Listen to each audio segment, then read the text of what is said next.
Millions of despairing men, women, and little children, victims of a system that makes men torture and imprison innocent people. You cannot shake hands with a clenched fist. Produced by a nuclear exchange would be carried by wind and water and soil and seed to the far corners of the kingdom of God, the kingdom of heaven.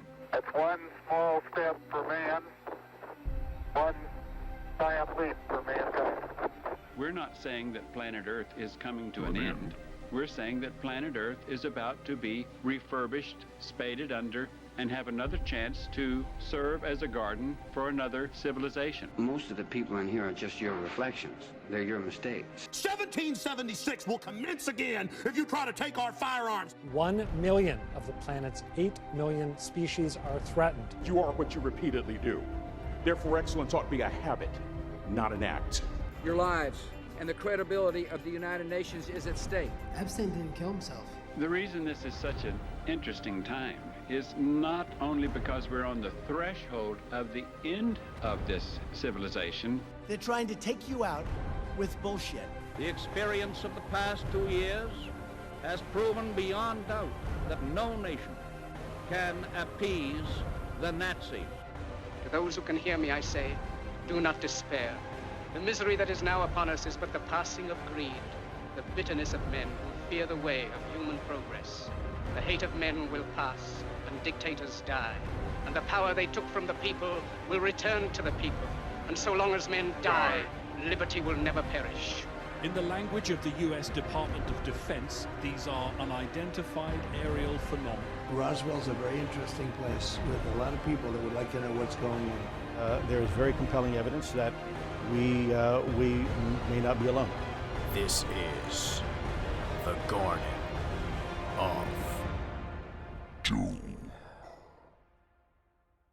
Welcome back into the garden, and this week we have a returning guest. This is Mike Hilliard from the Red Line Podcast, which is an excellent, top-notch geopolitical podcast, and I gave him a few topics to see if he was willing to speak on them, and the answer was yes. He had just done a show on and had done some research into some of these areas. So, first of all, I think we should say hello. How are you today, Michael? Very good. How are you? Great. And the podcast still going strong, right? Very good. We're getting about 202 million streams a month, which is pretty cool. Going from strength to strength. We've got another mini-series coming out as well. So, yeah, it's very busy for us. Yeah. I know we're doing lots of random topics, so it's a busy year for geopolitics. Yep, and it's a great show, and folks, so just some random topics that came up recently. There was one, is the aircraft carrier obsolete? There was one on cybersecurity, which a little terrifying for me. I don't know why some of the other ones don't terrorize me. So, and I'll never forget the show on Suriname, where I was really interested in Suriname thereafter, and never really thought I would be. So anyway, check that out. It is the Red Line Podcast, obviously 1 to 2 million streams on that.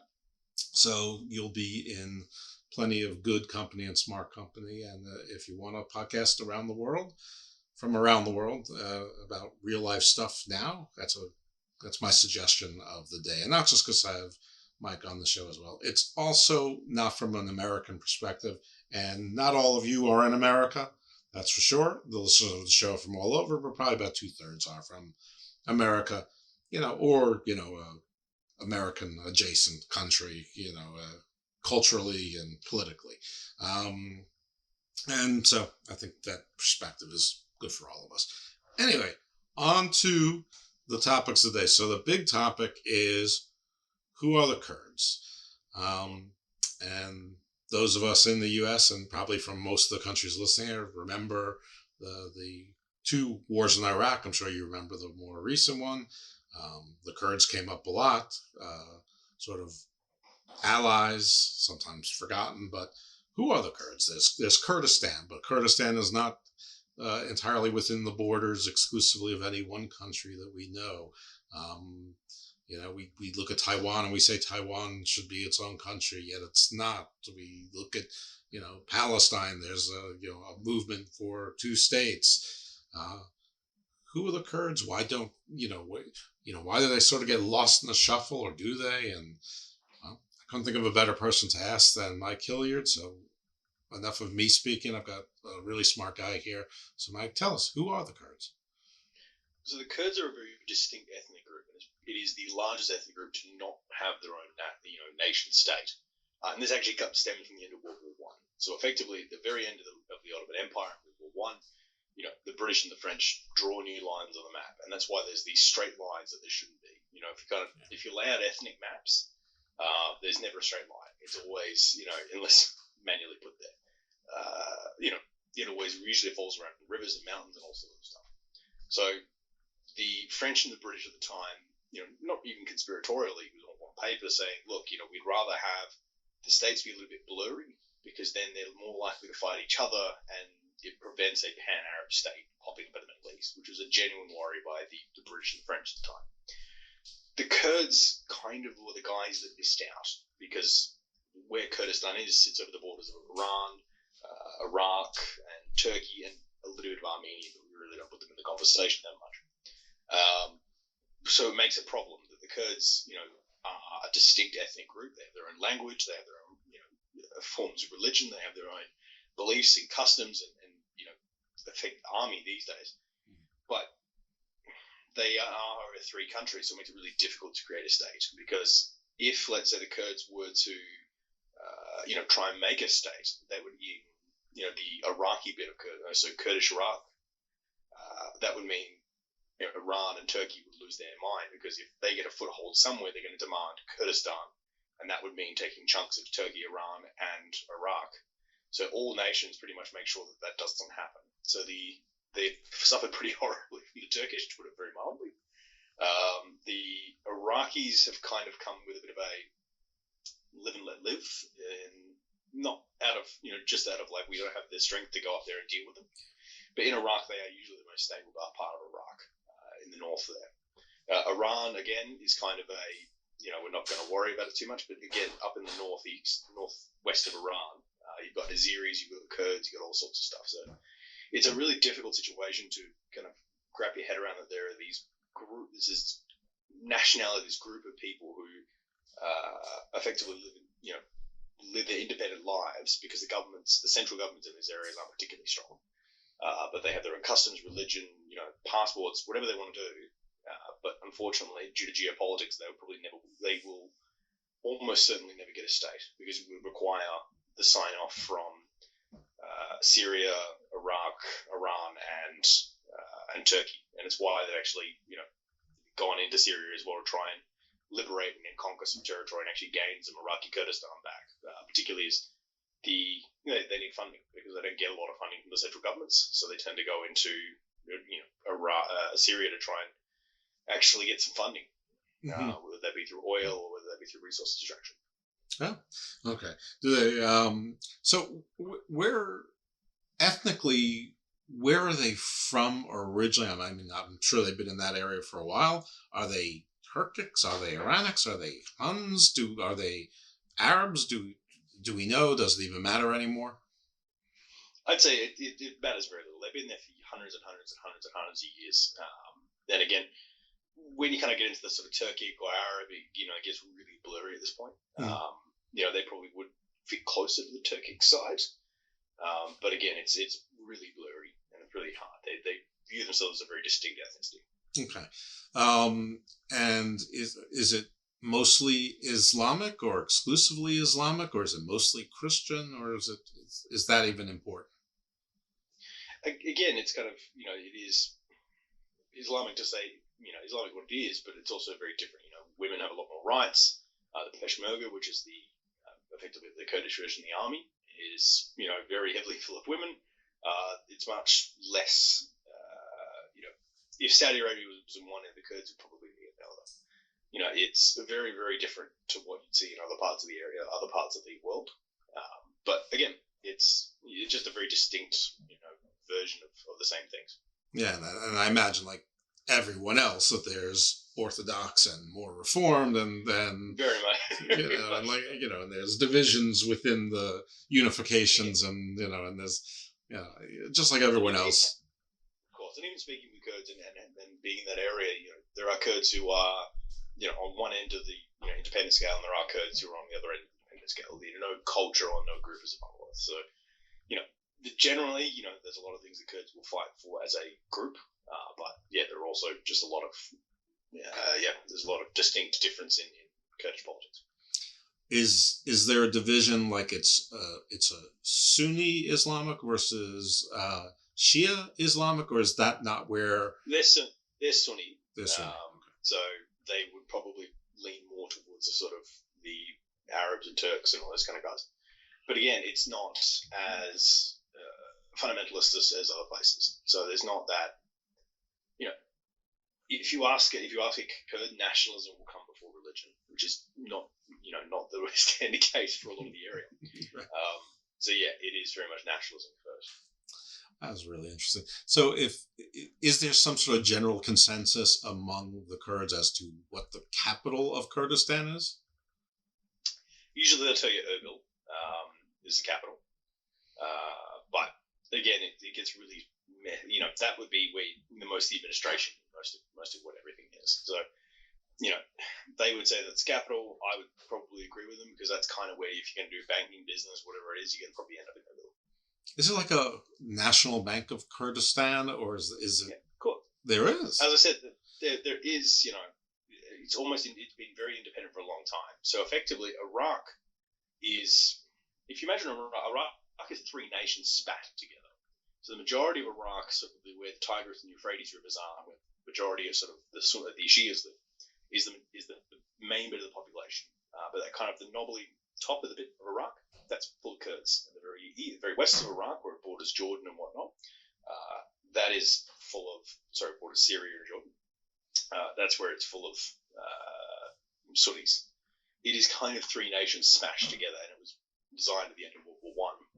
The very top of it, the bits that the Kurds occupy, effectively, has been very independent because the Iraqi army isn't particularly strong. They're not looking to go up there and start huge fights. The Kurds have their own army, they're backed, and everyone just kind of lets things go. They do pay lip service, they do send representatives, they do work with the central government in Baghdad, but the local rules would probably supersede anything that was coming out of Baghdad. Who backs them? Who's their biggest backers? Usually the United States. The United States has usually been very supportive of the Kurds because the Kurds have always been the tip of the spear. So whenever we need to get anything done in the region, the United States will support them, and they will usually get it done for us. And they've been fantastic allies of Washington for a very, very long time. The trouble is, though, that they've lost a bit of faith in us after we abandoned some of their positions later on during the Trump administration. Yeah, well, sort of a slow motion Bay of Pigs, probably going back even before the Trump administration, even not to let him off the hook either. But so that's got to be a little bit touchy, maybe more than a little bit, with countries that we're purportedly friendly with. Turkey, which is in NATO, and it still is even today. They did their little shakedown for Finland and Sweden, but it was sort of predicted. In fact, even I predicted. I think I tweeted, "Don't worry, they just want something, and they'll come along." And sure enough, a month later, and if I could see it, I'm sure actual followers of the area knew that as well. Never let a good crisis go to waste. There you go. That's exactly right. Iraq, I guess they're supposed to be an ally, and we're going to talk a little bit more about that later, but that's got to be a little dicey as long as we don't push too hard, but I'm sure that's not great for the Kurds. Syria, I'm sure we don't care about at the moment. At least we're not concerned about what the Syrian government feels at the moment. But at some point, we might. That's got to be a really delicate dance. I'm sure it's extremely frustrating for the Kurds. It is, and it's the trouble that most Kurds are very aware of the situation they're playing here. That if they were to kind of go to the United States and say put up or shut up, that the United States would probably not help them because frankly, Turkey is far more important geopolitically than the Kurds are to the United States. The largest base in the Middle East is in Turkey. They own the Bosphorus Strait. It's a very large economy, and it is the gateway into Europe. So Europe is very, very keen to make sure Turkey doesn't go the other way.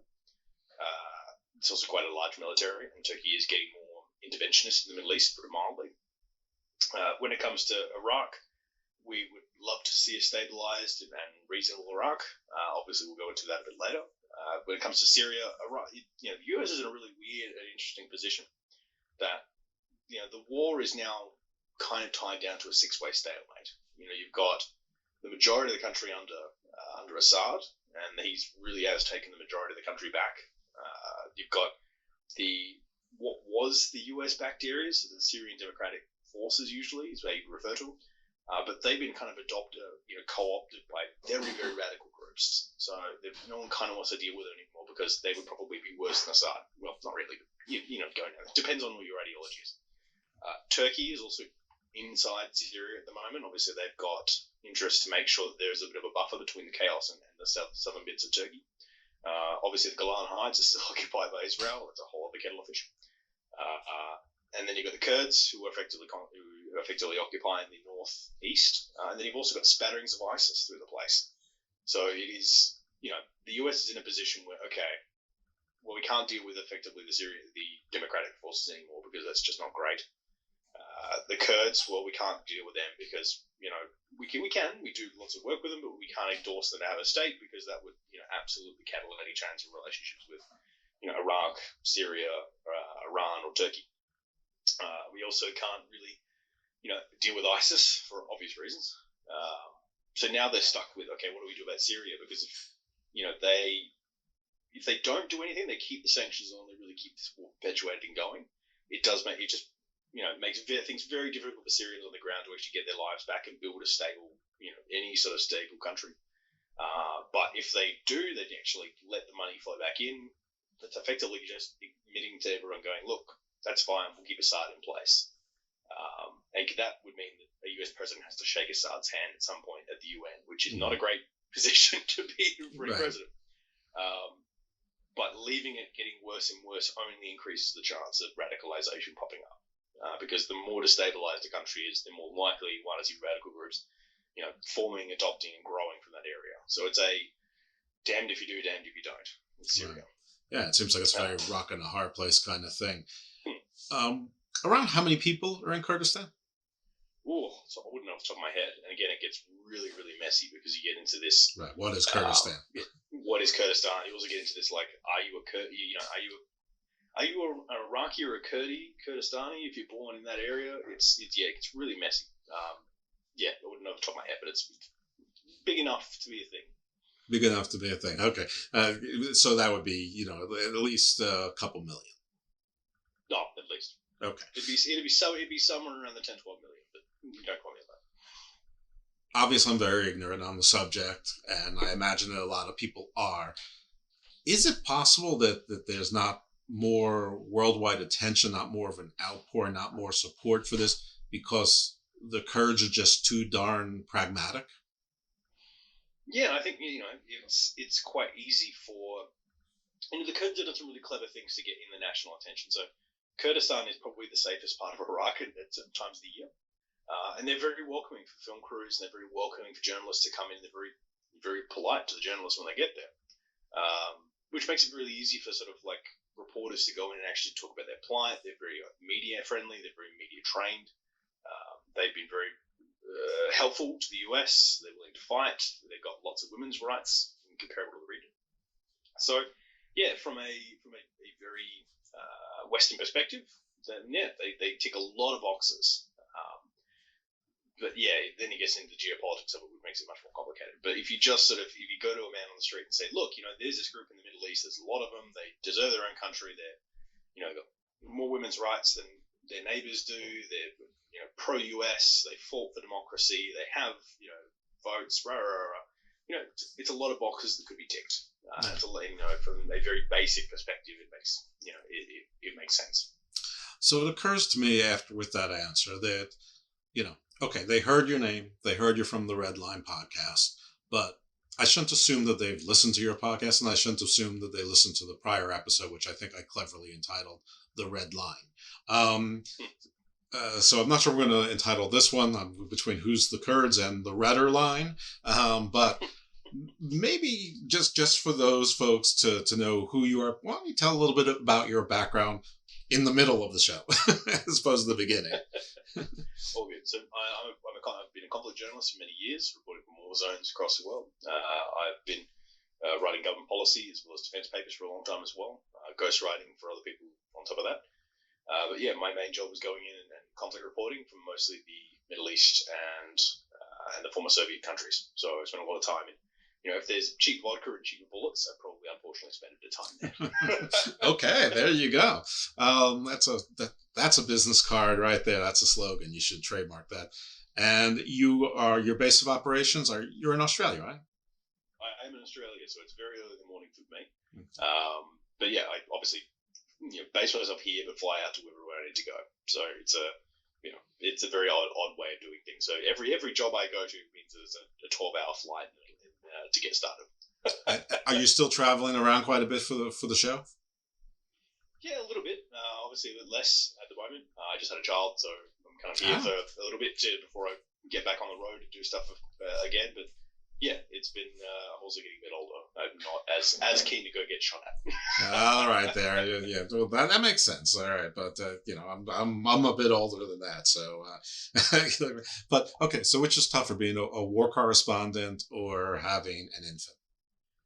What shocked me about having an infant is how quickly my bar of how much vomit I have on me and just find whatever will deal with it lowered so quickly. I did not expect that to happen. Yeah, I think I get yelled at a lot less as a war zone correspondent. But yeah, it's been interesting. But yeah, it's so much laundry. I was never prepared for how much laundry comes out of having an infant. Yeah, it's been a while for me, but I feel that's always appropriate. It's the thing. Everyone goes, "Oh, you should have a kid. It's the best thing you'll ever do. It's lovely, great. You should really do it." And the moment you announce, you're like, "Yeah, I'm having a kid," like, suck it. Now you're in the clubs. You're ruined now. So yeah, I'm experiencing that firsthand at the moment. That's right. It also seems terribly horrible for someone to say, "Hey, what were you doing?" "Oh, I was just covering the war in Sudan for a while, and I saw terrible things." And then they go, that's not. But yeah, I got 2 hours of sleep last night. The baby's crying. There's nothing wrong with him or her. I got shit all over me. It's still okay to go there. It just is. It's universal. And if it's not, what are you going to do? Beat me up from the other side of the world? Not yet. Send you a strongly worded email with caps lock the whole way. Oh, no, not that. The Kovevi, or Kovevi, or whatever that word was. Okay, well, enough about that. All right, so back to the Kurds. So you said they have their own military. And it's pretty strong. So I guess the United States is their biggest backer. Who would be their, would I be right to guess that they'd have friends in the UK and France and maybe even Israel? Yeah, they have Israel, not as much, but they do have lots of backing from the United States. So they don't touch the Israeli issue. They're yeah, they kind of, like the Israelis are, they'll give them some support and they'll help them with if they're fighting someone Israel doesn't like, yeah, Israel will throw money and guns at it. But generally, Israel right now is doing quite good work with Turkey, as in they're trying to get a good sort of relationship going between Ankara and Jerusalem now. So they're not really willing to throw their lot fully in with the Kurds, but they have been supportive at times. When it comes to their weapons, some of them are using old Russian weapons that the US purchased or surplus because there's just so many Russian weapons laying around still. Some of them are US weapons, others are, just money and supplies. A lot of it is also self-funded. They are sitting on some oil fields and they do sell the oil. Okay. So, yeah, it's, the US will back them, but it really is they're backed at times when they're fighting someone that the bigger power wants. So when they're fighting against ISIS, yeah, the US just threw buckets of money at them. When they're fighting against, Turkey, the US won't pretend to not know them. So it really is, their funding relies on if they are the tip of the spear or not. So there's sort of an unintentional golden horde type of thing. Kind of, yeah. If we're getting into sort of like 15th century politics, then yeah. Of course I am. I'm all over the place. You know that. Well, of course, yeah. It's not a bad analogy. It's effectively, the US will fund them to strike where they need to strike, and it saves because the US can't put boots on the ground for some things, whereas the Kurds will more than happily go into that. But the US support ends and Body way bags. before the Kurds would want them to be. Right. Are they on water? Like, what bodies of water are there? I mean, does the Tigris and Euphrates go up there? They got some rivers on the Tigris and Euphrates to end up in that area, but they're landlocked, which makes things really difficult because the customs borders are, where do you put them? Effectively, when you enter Kurdistan, you're entering on like checkpoints that the Kurdish will say this is a Kurdish checkpoint, but it gets really murky on what actually is that checkpoint. It's effectively in the middle of Iraq. Right. And when you come in.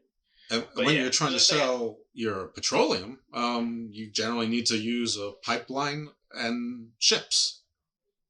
Yeah, so they'll use some of the infrastructure that's already in Iraq or in Turkey, or they'll use that infrastructure and sell it, and they'll obviously have to pay a fee to the local distributor to get it out of the ground. But it still ends up with some of that money back in the Kurds' pockets. Okay, so it's got a margin, but they may pay a higher tax than, say, Iraq does, exporting its own fuel and things like that. Okay, that's tough. So it's funny you said they have a lot of Russian weapons. It seems like the only place there aren't a lot of Russian weapons right now are with the Russian army. So that's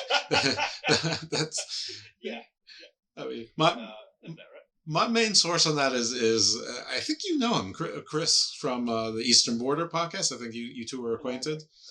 I know Chris very well. He's a great guy. Yeah, he is. So I mean, that's where he's from, Latvia. So you guys should check out the Eastern Border. He's been on this show too. Though we didn't talk about much serious. Well, serious to me. I mean, nothing surprises me about that at all. Well, I mean, I solicited him for that. I said, do you want to talk about sort of mythology and legends and vampires and Baba Yaga and things like that? And he's like, I mean, that's usually what Garden of Doom is. I mean, we expand the, I always say the garden, the roots are deep and the branches go far, and so we cover all sorts of things. But this is almost uniquely firmly based in terra firma, right here, right now. But I don't care. It's my show. I do what I want. That's like when you did your aircraft carrier show. You're like, I don't know if this is really what I do, but why not? And it was great, by the way. It was a great show. Mm-hmm. Very long way of saying like yes, but no, like no. Well, I mean, long ways of saying things is sort of my milieu, and you can't have it. It's mine.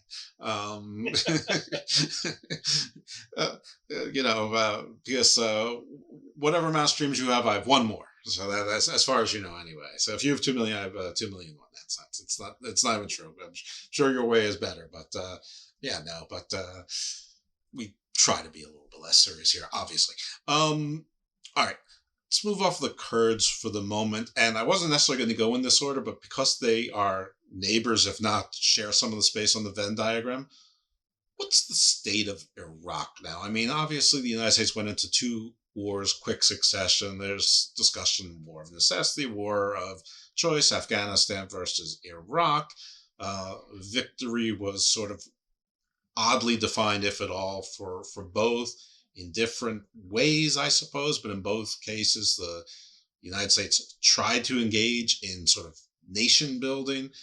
I'd say in Afghanistan, if their goal was to weaken Al-Qaeda, success. If it was to weaken the Taliban, temporary, if failure. And if it was for nation state building, complete and abject failure, at least as of now. Maybe in 30 years it'll look different. I doubt it. Iraq felt like, I mean, obviously the infrastructure of Iraq and the Hussein government fell almost immediately, and by that token success, but the nation building seemed every bit as difficult as Afghanistan. And then sort of there were elections and there's flare-ups, and then there was ISIS, and it seemed stable. And then when we first talked, there was like some civil unrest in Iraq. And like everybody was worried for a moment, but then it turned like it was just a flare up. So what is going, is Iraq actually going to be looked at as a success or close enough to a success? Or is it just that nobody's looking? It's really difficult to sort of figure out if Iraq is a success or not. So if you look at sort of some metrics, yes, other metrics, no.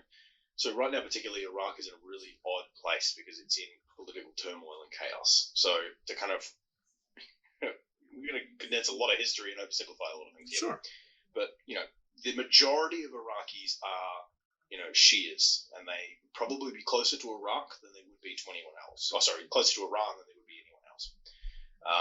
Obviously, when they're under Saddam, very different story. But now that the majority of Shias are back, you'd expect them to take government. Now, the trouble we also had was when and we've had even the generals who were in charge at that point on the red line, and they admit pretty freely that that was a mistake. When they came in, they said everyone who's Ba'athist should be removed from power. No questions, no ifs, no ands, no buts. What that did, though, is got rid of anyone who knew how to use Microsoft Excel. Because much like being a communist in the late Soviet Union, or being a communist in China, you kind of need to just have that box ticked if you want to get anywhere in local government. So it meant that all of your generals, soldiers, guys who run dams, even the accountants, all just disappeared from the country overnight. So it was a bit chaotic there, and that's kind of where ISIS comes in, because all these guys went, well, I'm never going to get a job in Iraq, and ISIS went, well, we'll give you a job, and that caused that bit of chaos. So ISIS settles down. We start to see Iraq get somewhat stabilized, and it gets stabilized because it's a Shia government, and it's very, very tied in with Iran. So Iranian news stations play all the time. Iran will fund certain areas. There's lots of trade deals between the two. Iran is very, very invested into Iraq. And the United States kind of looks at that and goes, well, I don't like it, but it's at least a bit more stable than Afghanistan. So I'm willing to, is it worth opening that can of worms again? Is probably the conversation happening in Washington. Yeah, that brings us to sort of 2021, where they're having parliamentary elections. And unlike the United States or other two-party countries, there's quite a lot of parties in the Iraqi, parliament, effectively. They enter this guy called Mohammed al-Sabir, who effectively is Shia, but he's also, he's very populist. He's kind of I hate using the sort of like the Trump of Iraq, but he's down that road of kind of like anti-establishment. I don't want any US influence. I don't want any Iranian influence, but he's very radical with some of his political beliefs and nationalist beliefs as well. He got the biggest share of the vote, but no party effectively did. It was everyone got like mostly 20% or 10% or 5%, spatterings of different parties, and to get to actually elect a prime minister and leader of Iraq, you need 2/3 of the parliament to say, yep, I agree, you form coalitions. It's closer to the German system than in America. So no one's happy with this because no one wants to side with him. Everyone looks at him as a fringe, radical. And he decides to storm the parliament, which seems to be the in-fashion thing to do at the moment. Then he calls his supporters back, and Parliament tries to meet again, and he storms it again, and they pull them back. The trouble we have now is, he doesn't actually own that much, political capital. The election we're talking about in 2021 had an incredibly low turnout. We're talking, 42% of people actually came out to that election, and out of those, 10% of them voted for Sadir. It just happened to be that his votes are very concentrated. So well, they got that from America, we don't vote, so they don't vote. So good. Yeah. So Sadir, the people who went to the polls and voted for Sadir is 5% of the population, right? Maybe less. But he is right now holding up the entire process. And these elections happened in 2021.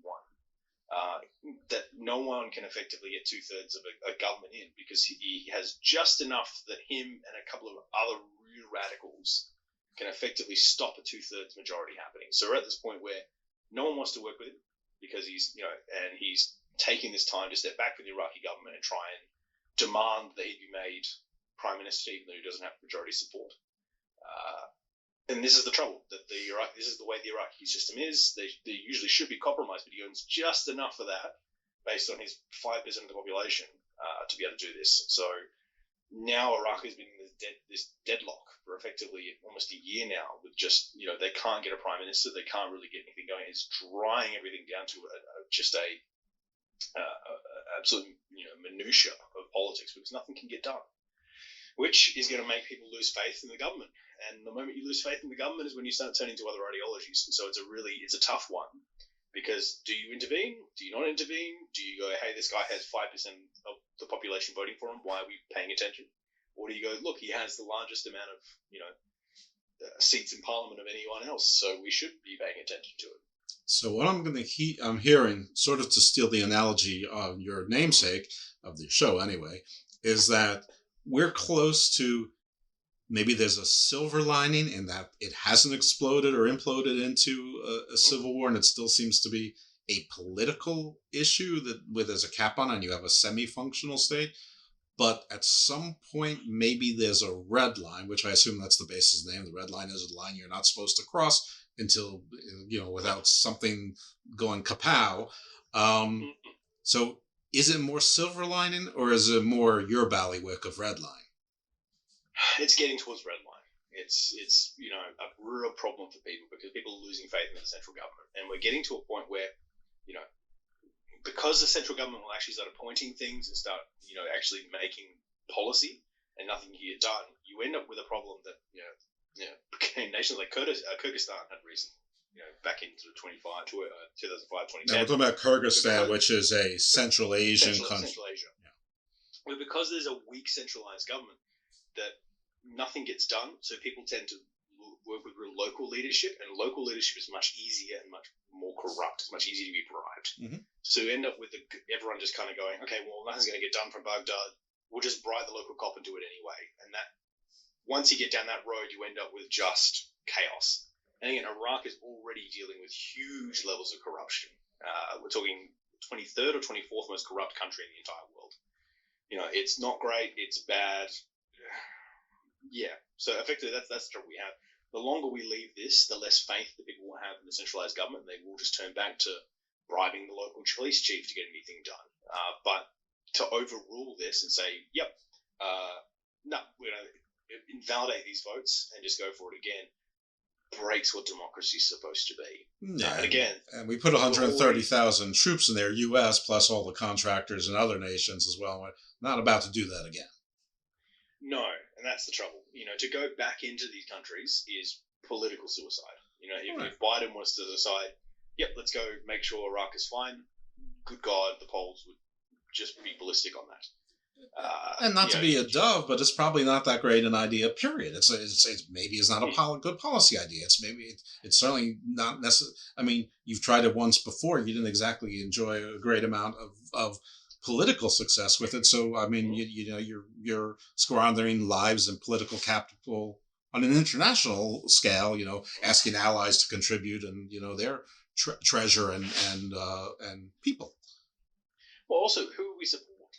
That's the if we go and support sort of some of the more mainstream parties, and the US would deploy a bunch of troops in there, deploy 150,000 troops, quickly get rid of Al-Sadr's people and plop in one of the sort of more mainstream parties into Iraq. Mm-hmm. Great, now you've just completely killed any sort of genuine love of that party, because everyone's going, oh, it's just a US party, and I think everyone probably doesn't want the US to be so overt about just plonking their person in. And again, whatever the US is going to do in there, Iran is probably going to do more, because this is Iran's direct center of influence. And it's going to be very hard. Again, there's a lot of people who have very bad taste in their mouth from the US occupation. And they will turn to the Iranians, because the Iranians are doing a lot more trade, they're doing a lot more business, they've got a lot more on the ground support. It's things like the Iranians doing funding a lot of local news stations, which is something the US really doesn't do in that area, not that well. So it's the US invasion is probably off the table, but good. now we just keep watching Iraq effectively continue to spiral, and it's effectively the democratic system that's gotten there. So it is spiraling, which is not a great thing. It sounds, I mean, and you didn't say it, or maybe you were saying it politely, but the U.S. and not just the U.S. but has historically sort of been bad at picking winners, at least long term. In other countries, sort of they don't really read the room necessarily, and sometimes it's books that aren't even written in a language or an order. The only times I think that the U.S. has really had success picking winners is in organized crime. It's when you were talking, it sort of seemed like I was thinking, Yeah, they went to war with Escobar. That didn't turn out too well, but they decided that the Cali cartel was better and could be civilized. Whether or not Escobar could have done the same thing, I don't know. It just wasn't. It wasn't on the table, and probably have done the same with other organized crime. Sometimes the US do pick really good winners. So the US were, for instance, very openly supportive of the anti-communists in Italy in 1950. They were very openly supportive of Ataturk in Turkey. They've been very supportive of the sort of the anti-communist Greek government. They helped very much the Indonesian government come into power. They were very supportive of certain Philippine regimes. The US have had a lot of winners, but in recent times, picking the government in Iraq, and again, it just came because they knocked out everyone who was a Ba'athist, which was just such a bad idea, and everyone saw that coming. When it comes to Afghanistan, you can kind of argue that by sort of even 2003, that game was lost. Mm-hmm. They could have won it in 6 weeks, but they didn't, and because of it, there was nothing they could do. Without throwing so much blood and treasure at it, it was just not worth it. So again, it's a complicated one. The US do quite often pick winners, and they do supporting certain areas. I think anyone listening from Central America will be very aware of the US influence in there. But when it comes to Iraq, it was just poor decision making. It was mostly made in political. It was almost a political messaging to go, look, we got rid of the entire Ba'athist Party. It was like removing the Nazis. Right. When even and I hate to talk about down that road of sort of Germany because everyone does. But even the Americans, when they came in and took over sort of German occupied territory, they got rid of the Nazis, but things like local burgomeisters and mayors and fires and chiefs, unless they were pretty openly, waving the flag, they were allowed to stay because they went, well, we don't want to block a whole government in. We'd love just to put the little caps and put another capstone on. Particularly when it came to local law enforcement. Right. So it made get rid of the zealots much easier. But you keep the apparatchiks, the functionaries, the bureaucrats. Yes, you keep the bureaucrats in, and that's if you look at countries that have been successfully kind of like regime changed, or occupied, or changed, mostly it happens because you take off the capstone and you leave the rest of it there, and you tell sort of the majority of your military and majority of the oligarchs and your guys that actually know how to use Microsoft Excel saying, look, we'll leave you to it. Don't commit any crimes anymore. We're going to leave you to it, but keep this particular state running the way it should. That's generally how you have an easier occupation. Otherwise, you're going to have troops to patrolling every street there is. Right. That's the same reason the British could conquer the entire British Raj, which is what India, Pakistan, Burma, and Bangladesh, and with 3,000 troops, it really wasn't that much, because they would, effectively let they would rule the Maharajas, and the Maharajas would rule the people under them. The US would go for a much more capstone system in Iraq. They probably would have had a much better time, but they didn't. They wanted to get rid of the capstone and 2/3 of the pyramid. Gotcha. And when you do that, you've got to build the pyramid from scratch again. And the US weren't that interested in doing that. Understood. Well, thank you for reminding me of that our country, or my country, hasn't had that terrible a record, but we do pay a lot of attention to the failures, and I guess you hear a lot more about failures than you hear about successes, but anyway, so be it. All right, so Iraq not looking so good. Now, I wasn't trying to help George W. come out of this better necessarily. But I mean, I think I've tried as much as anyone. So, W, it's not over, for your legacy, but it's not looking so good right now. But maybe in another. I always said that the war in Iraq shouldn't be judged right now. It'll be judged in 50 years. But we're getting to that midpoint. So we'll see. Afghanistan, I think, is a different story. That, like you said, in 2003, we recently ripped the Band-Aid off again. We, the United States, recently ripped the Band-Aid off, probably in a horrible, horrible way, and probably could have been done better. But 3 presidents ever getting out of Afghanistan, one did. This is a really interesting thing about Afghanistan, because I was always, tied in with State Department and a few other people. We're getting the sort of live, feedback on what was going on inside Afghanistan. Effectively, Trump had made a deal with them saying, "Yep, we'll get out, next year," which is fine. Everyone, it should have been done. Obama tried to do it and got told, "Look, you do this, it's going to be political suicide. It's going to, the best analogy I've ever sort of seen about Iraq is if you had an earthquake and a plate fell and clonked against the glass door, so you open that cabinet, the plate falls and smashes. You leave it sitting there, technically it's still not smashed, but the moment you actually open it, it smashes. Right. Whoever left, it was going to be chaos. It's the way it was. When it came to, effectively August of 2021, the only bits left in US control were Kabul, and there was very little outside of that. Even when I was in Uzbekistan next door dealing with sort of Afghan arms dealers, they were saying they weren't even buying ammunition anymore because they just had so much from captured US supplies. Because the US had announced they're leaving. Mm-hmm. They're like, "Yep, we're not going to be here forever." And the Afghans took on the phrase of, "Oh, you're the watchers, but we have the time." And if you're an A&A soldier, you knew that the thing keeping you,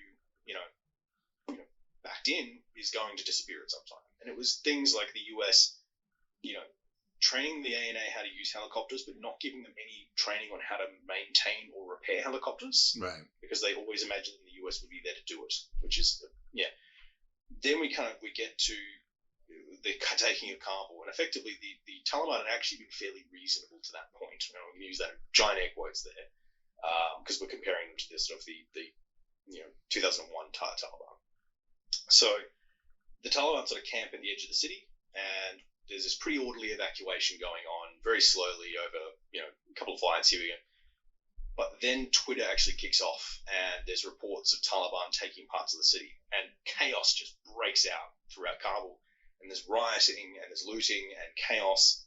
And then Biden has a really, really tough choice, because he either goes, A, let the rioting happen, and it'll be nuts. Or B, let the Taliban come in 3 months before they probably should have come in, and immediately take over policing and quell the riots.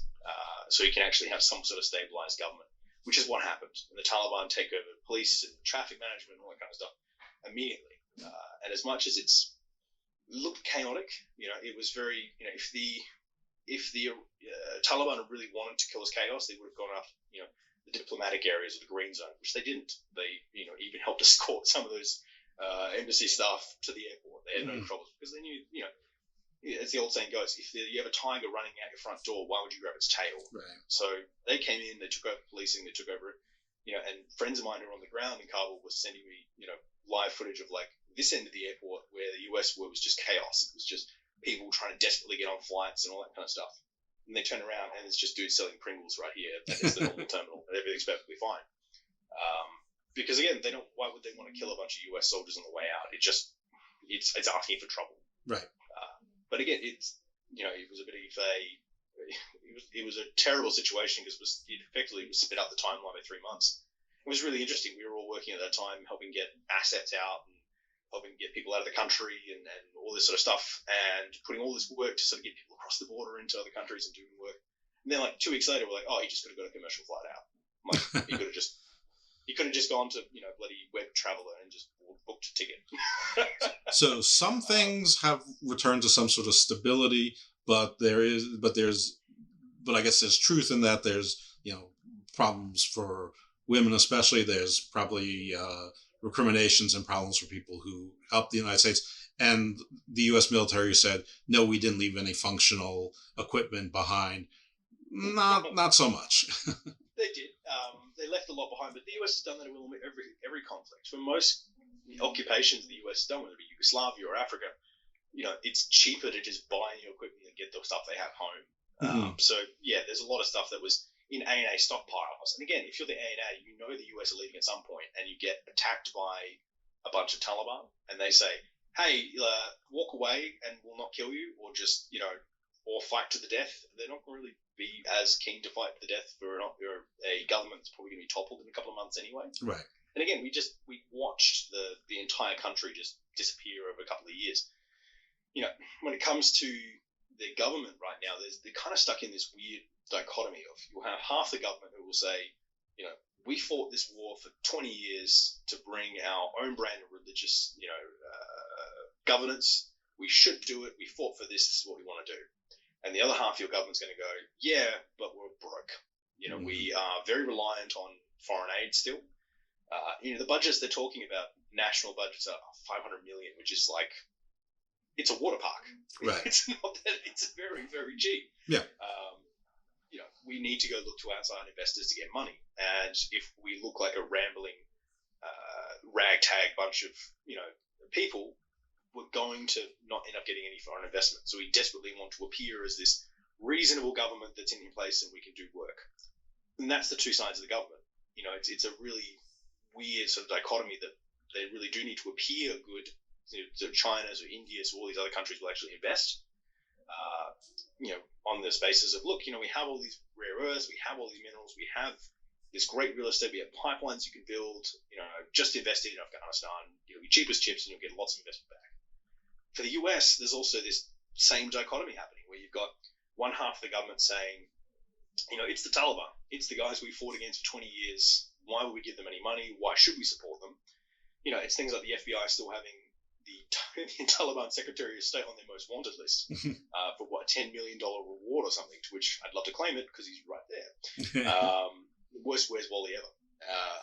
But at the other side, you have the diplomats in the US say, look, sir, if we let the Taliban fall, it'll be ISIS who takes over because ISIS-K is gaining ground in the West. They are way worse than the Taliban. They are 100 times more zealous. They are not even looking to form any sort of relationship with any government. They will just kill everyone. It's not great, but it's way better than the alternative. And you end up in this weird position that, particularly Afghanistan is in the moment where the shops are actually full of food. The stores are completely chock-a-block with stuff. But people can't buy it because they can't access the banking system, so they can't take out money because US sanctions are still on Afghan banks. So you'll have these shopkeepers who will be like, I want to sell you this bread. But people go, well, like, the ATM won't give me any money, so I can't do anything. It's really difficult because, again, I see both sides. It makes sense to not work with the Taliban because they're not, as palatable a government as we'd like to work with.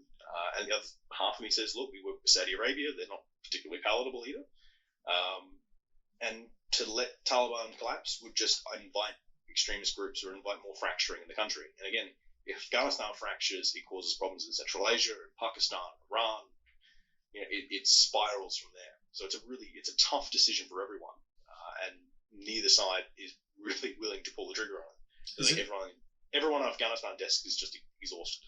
Is it beyond the political decision at this point? Because it seems to me once you took the military out, very few people in the United States anyway are going to care whether or not the sanctions are lifted on Afghanistan. I mean, it was the soldiers on the ground that people here cared about. So is there something that I'm missing that's more than optics? Is there something particularly important on keeping the economic keys locked? Or is it just being stubborn? It's like, we lost, we left, but we don't want to admit it? Or is there something important that's occurring? So there's two ways. So some people in the US will say, look, the more we can put the hold on the Taliban, they're more likely to give up on that other half of the government, the very religious, very zealous half of the government, and pivot more to the sort of like international trade friendly, let's form a state kind of end. If there's more pressure put on, maybe they will give up on that side. It's pretty dubious though. What is more likely is the fact that, if Biden was to do it, Fox News would lose their minds. And we have a midterm coming up. And Biden will have, people in his ear saying, sir, I know it's the right thing to do. I know we probably should do it. But, if you do this, that's the cycle. We've lost 6 months of politics. Any hope you have of getting inflation bills or environmental bills or healthcare or any of these reforms out the drain. So you've given up your entire making, 300 million people in the US better off for the sake of Afghanistan. And you'll probably go, yeah, okay, we'll kick that can down the road. And that's a real trouble that, everyone knows that it'll be an absolute nightmare. That's right. And we don't know how it'll play out in the midterms. So, yeah, it's a combination of both. So he said, I ripped one Band-Aid off. I took the shot on the jaw politically for this. Somebody else can take the shot on the jaw for it. Or is it possible that, let's just say there isn't a red wave in the U.S., which for those of you internationally who don't follow U.S. politics, means that the Republicans take over the House and or the Senate, probably both. Wave usually means both. If that doesn't happen, which was widely suspected a few months ago, right now as we record this in early September 2022, it's a little bit more in flux. But if that doesn't happen, is it possible that Biden will say, okay, it's December. We held court. It's either a stalemate or the Democrats still hold, enough of the government, or both houses somehow will rip off the other part of the Band-Aid, or is it not even on the radar? Or do you know? It's difficult. Obviously, it's very difficult to predict things because we don't know how midterms will turn out. We don't know what the layout of the U.S. politics will look at the time. He may, when we put out Afghanistan was pretty much on Trump's timeline, but it was in that period of it's far enough away from any election where it isn't the entire referendum on that decision. They may decide to, come December-ish, decide to relieve the sanctions and start, helping Afghanistan get their stuff back together. They may otherwise, like Cuba, who they've kept sanctions on since 63 or 69, like it's a long time. Yeah. Again, Caribbean is not my area of expertise. Yet. They may keep it on forever and just use proxies to get stuff done. So they may, for instance, work with the Indian government, who are very close with the Afghan government, or they may work with the Pakistani government to get stuff into Afghanistan, and kind of be like, we're not going to give you money, but I'm going to give my friend in India a bunch of money, and he'll invest it in Afghanistan and keep their hands clean and pretend they don't do anything. Straw countries. The US will give food aid to North Korea, but make sure it goes through, through China or through the UN or through someone else, so they can keep their hands clean of it. Clean adjacent. Yeah. Okay, well that makes sense. There's always politics to be involved in geopolitics. Well, let's take a guess. Let's just say the Democrats hold on to the Senate. Let's say they pick up 2 seats. So it's now 52-48 plus the vice president. Yep. And let's just say they somehow hold on to the majority in the House. It doesn't matter what the number is. So they still manage to control both houses of the Congress. Do you think it's on anyone's list to, relieve the pressure on Afghanistan, meaning turn off the sanctions on this side? Or what would if you were a betting man, would you say yes, they will in those circumstances, or nah, probably not? I would say they would. If they manage to hold on to both, in both parts of the House, relieving the sanctions seems like a move to pull. But long-term dealing in the moment is really difficult. And obviously with the show, we're talking with diplomats and presidents and all sorts of people all the time. And a pretty universal thing we're hearing sort of diplomats in the Middle East at the moment is the, hey, look, we're pretty happy with the Biden administration. It's going well. We're happy to do deals, but we're not going to do any deal that lasts more than 2 years with the US, because when President Tucker Carlson comes in 2024, we don't know what happens anymore. After the US kind of tore up the Iran nuclear deal, all bets are off. No one kind of imagines that deals. Everyone kind of goes, oh well, you do a deal, it'll last as long as the Democrats do in power, and then they'll get torn up, and we have to start again, even if we comply with everything. So it will make doing any long-term deals in Afghanistan quite difficult, because you've lost a lot of trust in that area. But again, I think they're also willing to take any horse they can get at the moment. Sure. Whether that's China, whether that's India, whether that's Pakistan, whether that's Central Asia, whether it's Russia, they'll pretty much take anyone's money at the moment because they're just desperate. Again, we're talking budgets of $500 million here, which is again it's the Yankee. It's the New York Yankees. It's the Yankees payroll. I mean, the Yankees are worth much more than that. It's the Yankees payroll. It's literally you can either pay the New York Yankees for a year or pay the entire government budget of Afghanistan. Right. We're talking really small amounts here. Probably within a decade, that'll be the 12-year contract for a power hitting left-handed first baseman or something. All right. So wow, that's crazy. By the way, folks, if you can get me to even 1 million streams per month, I will tell my true Tucker Carlson story, and I'm not going to reveal anymore, so you think that it's really, really juicy, and maybe it is. So now there's some incentive for the world. Plus, the shows are pretty good. All right. So I think I have about 15 more minutes with you or so. Obviously, it's on yours. So 3 things that are happening in the world that probably most people are not paying attention to that they really should be aware of. Obviously, there's the big one is the war in Ukraine. I think everyone is paying attention, but people are starting to lose attention on it. Mm-hmm. But there's also this kind of, there was a sort of impact of Ukraine, and there was the peripheries that circled out from that. So when the food security went down, the bread prices are a pretty good indication of revolutions coming up. Mm-hmm. And immediately we saw destabilization in Kenya, in Algeria, in Egypt, in Sudan, immediately. And that's, people just don't pay attention to that kind of outside flow-on effect. Lebanon's in chaos at the moment. Effectively, it's a system of government where they give certain, imagine if I'm trying to get an analogy. Imagine if you said, okay, all trash will be done by this religion, and all trash collection and municipal stuff, and all finance will be done by this religion, and all defense will be done by this religion. Right. And what happens is, rather than working together, they just kind of hoard all their resources and don't work to help anyone outside the groups. So chaos in Lebanon at the moment. Central Asia is obviously in flux at the moment because their big hegemon Russia is very busy elsewhere, and China's got a lot of money going in, and everyone's kind of working out where those chips fall. Europe is in the middle of a really tough political decision because right now gas prices are at a record high in Europe, which this time of year not the case. This time of year really should be quite low. Gas prices peak usually around December, January. Mm-hmm.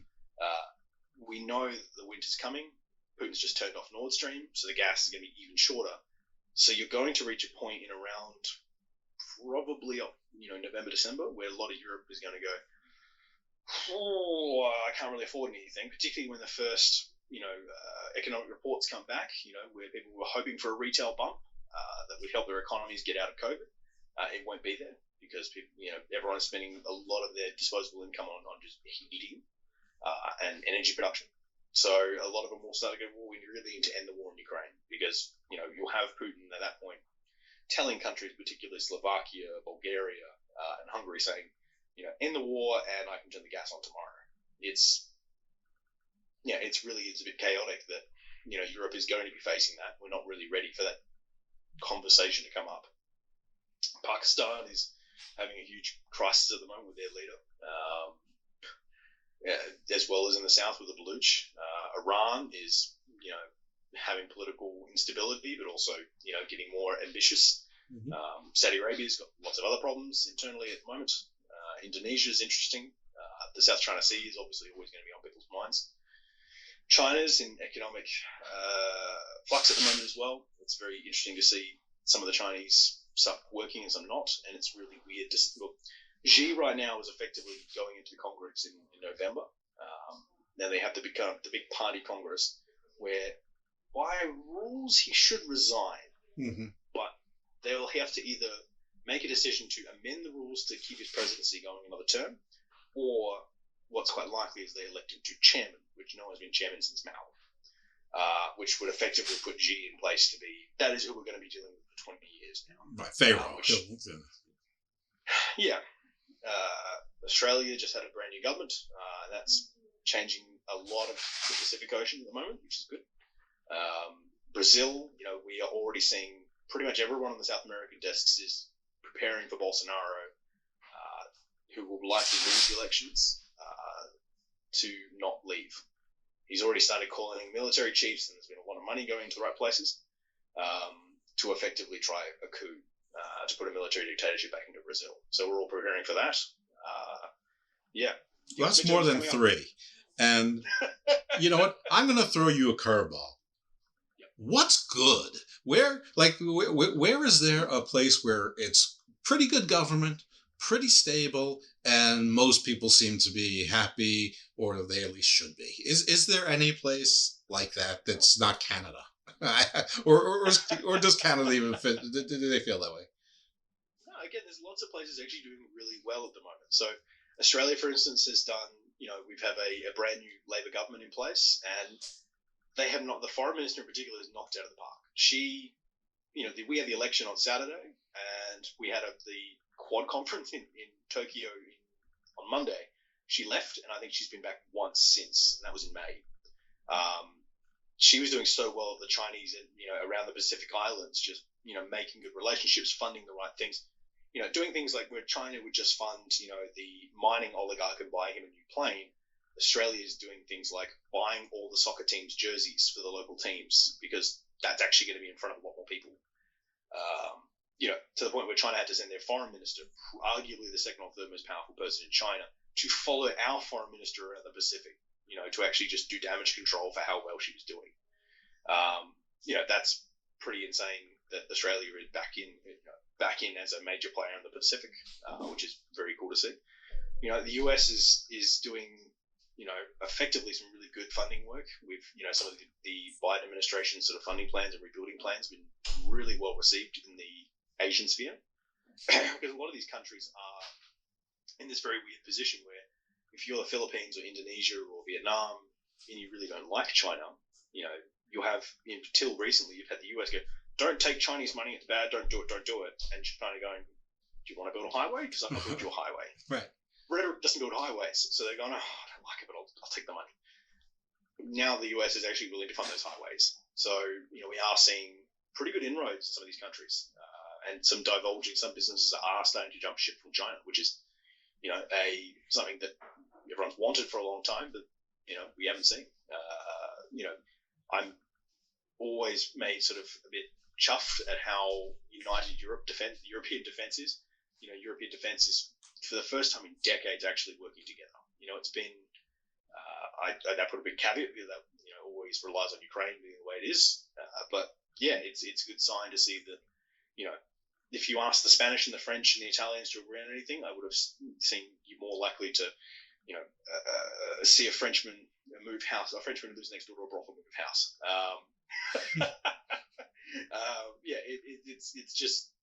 It's good to see.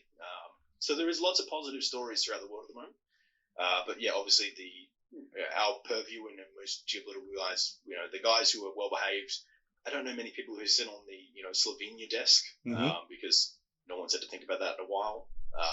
But there's a lot of guys sitting on the Afghanistan desk and Iraq desk and Central Asia desk and all these kind of things. What's a success story that nobody knows is a success story? Success story that no one knows is a success story. Rwanda is actually a really good success story. Oh, that's good. Highest representation of females in parliament. Fun fact. Okay. Of anywhere in the world. Effectively, they are marketing themselves now as the Singapore of Africa. And it got sped up. Ethiopia was always seen as where you put your organizations, where you put your money, where you put your African banks, where you put your peacekeeping organizations' bases in. But that's now in pretty nasty civil war. Yeah. So everyone's thinking, where do I put my stuff? And Rwanda's actually, after the horrifying genocide in the 90s, it's actually become very stable. Kigali's doing really well. The government's really, really open to stuff. The banking's good. They're willing to use other countries' supreme courts, which gives a lot of people, effectively, if you have a dispute with, banking or finance in that area, you can use the British courts quite often to actually make rules. And that gives international investors a lot more, peace of mind. Mm-hmm. If I'm going to put money in the Congo and I go, and the local guy goes, what money? I go, okay, I just lost that money. Whereas, in Rwanda, okay, well, they'll actually, my money's safe. And they're rolling out a lot of really good programs, particularly microloans. It's things like, you and me wouldn't really think about it, but loaning someone $100 so they can actually get some farmyard animal who can actually help them plow the fields, which means they can plant twice as many crops. Mm-hmm. To you and me, it's like, well, it's $100, who cares?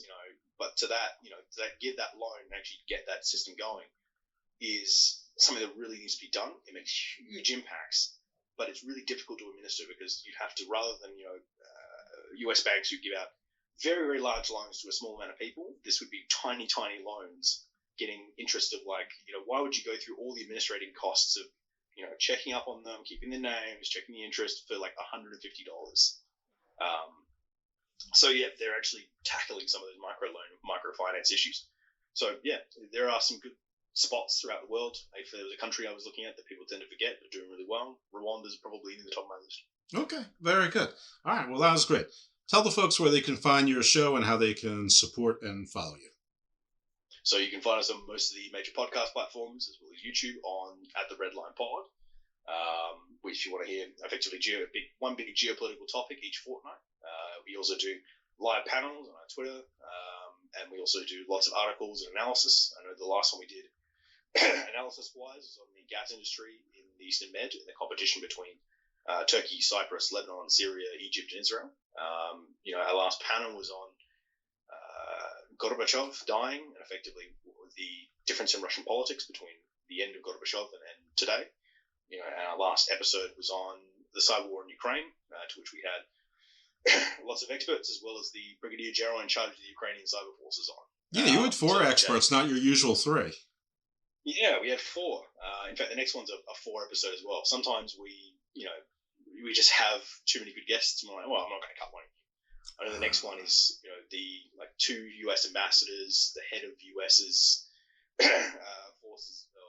force in Syria, and an expert on Turkish internal politics and counterterrorism in Turkey. So again, it's lots of experts and lots of smarter people than me talking about geopolitics. Yeah, but you're gonna have to change the introduction to your show where it says we talked to 3 people, because now it's chaos. Now you unleashed the 4th.